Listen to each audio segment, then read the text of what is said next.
역사 논픽션 본 헌터 제28화 승갑이라는 모티브. 쓴 사람 고경태, 읽는 사람 이강호.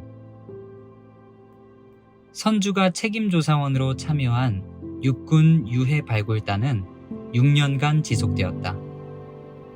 애초 기한이었던 3년의 2배를 했다. 6년간 발굴된 유해는 총 1503구다. 2007년 1월부터 정식 부대로 국방부 유해 발굴 감식단이 창설되어 현재까지 유해 발굴을 이어오고 있다. 2000년부터 2022년까지 총 23년간 발굴된 유해는 13,121구다. 선주는 유해 발굴이 국방부로 넘어간 뒤에는 심의위원으로 참여하고 있다. 23년간 발굴된 피아 군대의 13,121구 중 최고의 스포트라이트를 받은 유해가 있다. 바로 승갑이다. 선주는 한편의 감동적인 드라마였다고 해상한다. 이 드라마는 실제로 영화가 되었다. 승갑에 관해 물어볼 때마다 선주를 비롯해 그 현장에 있었던 사람들은 이렇게 말하게 되었다. 태극기 휘날리며의 모티브가 되었죠. 퉁, 퉁, 퉁. 반나절 동안 소득이 없어 무료하던 발굴병은 별 생각이 없이 호미로 땅바닥을 여러 차례 두드린다. 퉁, 퉁, 퉁. 울리는 소리가 심상치 않았다. 문득 병사의 눈길이 그 지점을 향한다. 무언가 삐죽 솟아있다. 옆을 살살 파본다. 머리뼈 조각이다. 본격적으로 발굴이 시작되고 다른 부위의 뼈들과 함께 호루라기, 삼각자, 연필, 라이터, 만년필, 장화 한 켤레, 플라스틱 숟가락 등의 유품이 출토된다. 주목을 끈 것은 반투명 삼각자에 새겨진 이름 최승갑. 유해의 주인공을 특정할 단서가 나왔다. 병적부를 뒤져 해당 병사의 신원을 확인한다.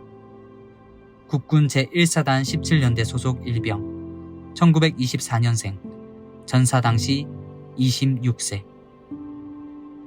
이번에는 제적 등본을 뒤져 아내와 딸을 찾아낸다. 마침내 75세의 노인이 된 승갑의 아내가 발굴병의 등에 엎여 남편이 있는 산을 오른다. 2004년 개봉한 태극기 휘날리며는 이러한 유해의 첫 발굴 순간과 가족에게 연락이 닿는 과정을 조금 각색해 영화 도입부로 삼았다. 가령 삼각자의 이름을 따라 승갑의 가족을 찾아 연락을 했는데 살아있는 승갑이 덜컥 전화를 받고 그 삼각자는 승갑이 아니라 승갑의 동생 것이라는 식이다. 삼각자를 통해 전쟁과 함께 참전했다가 각자 국군과 북한군으로 갈라져야 했던 형제의 비극적 운명이 드러나는 시나리오로 영화의 상상력은 발전해 나간다. 영화 속 유해 발굴 현장에서는 삼각자 대신 만년필이 발견되고 일병 승갑이 아닌 하사 진석이 등장한다.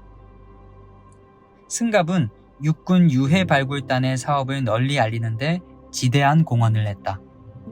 발굴 현장과 50년 만에 뒤늦은 부부 상봉이 대대적으로 방송을 타면서 보는 이들의 심금을 울렸다. 승갑이 나온 경북 칠곡 다부동 전투지역 369고지는 328고지에 이은 두 번째 발굴 현장이었다. 정확한 날짜는 2000년 4월 21일로 발굴을 시작한 지 한 달도 안 됐을 때였다. 퉁, 퉁, 퉁 울리던 소리는 땅속의 주거미사가 공동이 생겼기 때문이었다. 1950년 8월 1일부터 9월 16일까지 절체절명의 낙동강 최후 전선에서 국군 1사단이 북한군 제2군단의 공세를 막아낸 격전의 현장이기에 의미도 각별했다. 승갑을 확인시켜준 것은 삼각자와 함께 호루라기, 만년필이었다. 아내는 전쟁 일주일 전 승갑이 휴가 나왔을 때 호루라기를 목에 걸고 있었다고 증언했다. 군에 오기 전 동네 한문 선생을 지내 글씨를 잘 썼다고 해 만년필도 확인시켜 주었다. 그러나 그가 진짜 승갑이라는 사실은 완벽하게 증명하지 못했다. 허벅지 뼈와 치아를 잘라 연세대 법의학 교실에서 DNA 조사를 했으나 만족할 만한 성과가 나오지는 않았다. 아, 그리고 머리뼈. 승갑의 머리뼈는 북한군의 총탄에 의해 부서진 것처럼 언론에 보도되었다. 선주가 보기에는 총탄이 아니라 발굴 과정에서 깨졌을 가능성이 컸다. 발굴병이 무심코 땅바닥에 내려친 호미가 손상을 주었을 수도 있었다. 이미 머리뼈는 조각난 상태였다. 사진의 상당 부분 온전한 것처럼 나온 머리뼈는 발굴 뒤 붙여놓은 것이다. 2001년 9월 강원도 방태산 인근 현리 지구에서 발굴된 권순의 이야기도 영화감이었다. 권순을 찾아낸 사람은 전사 당시 1살이었던 딸의 남편, 즉 사위였다. 딸은 본인이 1살 때 전쟁터에 나가 돌아오지 못한 아버지를 찾고 싶다는 이야기를 오래전부터 해왔다. 예비역 육군 중사였던 권순의 사위는 군인 출신의 정보력과 촉을 발휘해 장인의 생전부대 동료들을 찾아 나섰다. 승갑이 나온 다부동에서는 치열한 전투 끝에 북한군의 대공세를 저지했지만 권순이 나온 현리에서는 그렇지 못했다.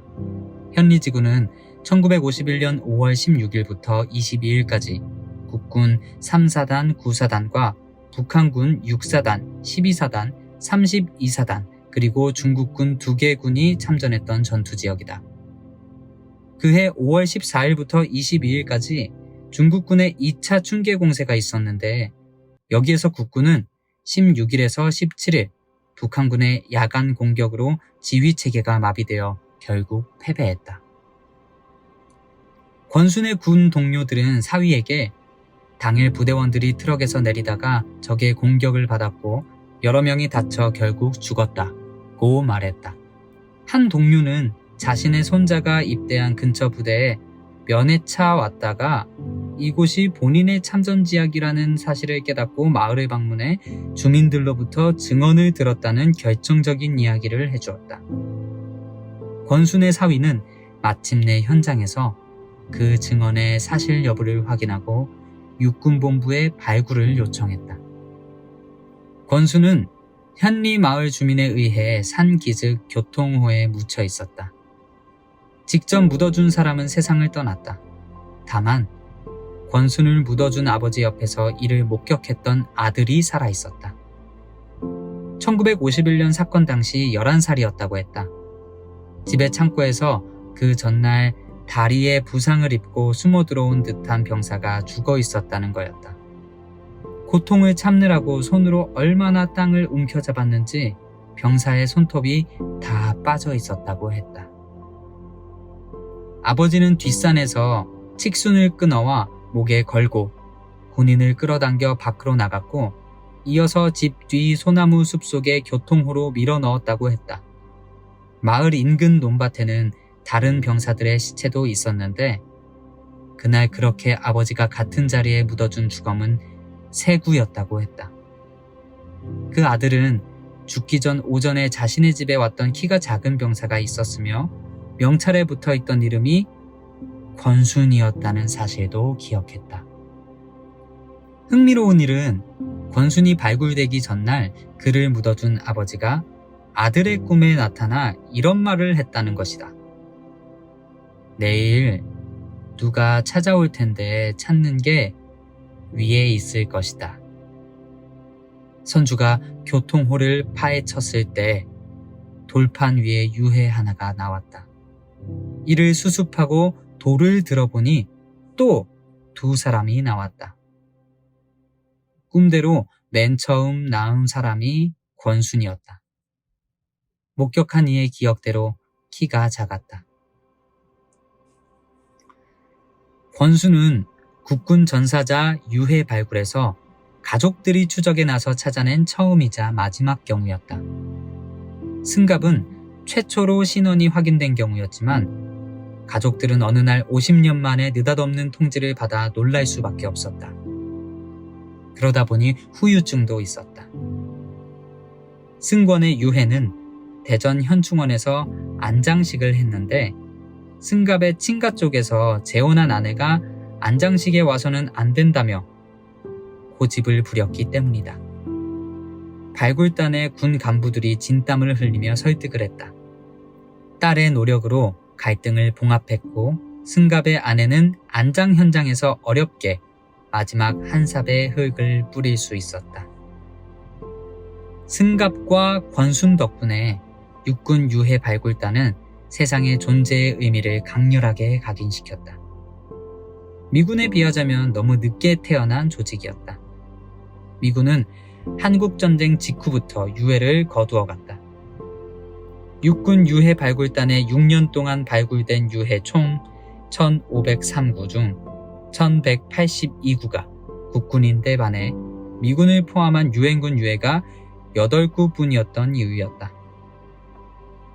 북한군 217구, 중국군 96구였는데 말이다.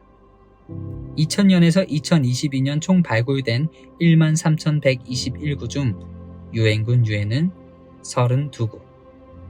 그래서인지 미군 당국은 한국의 유해 발굴에 무심했다.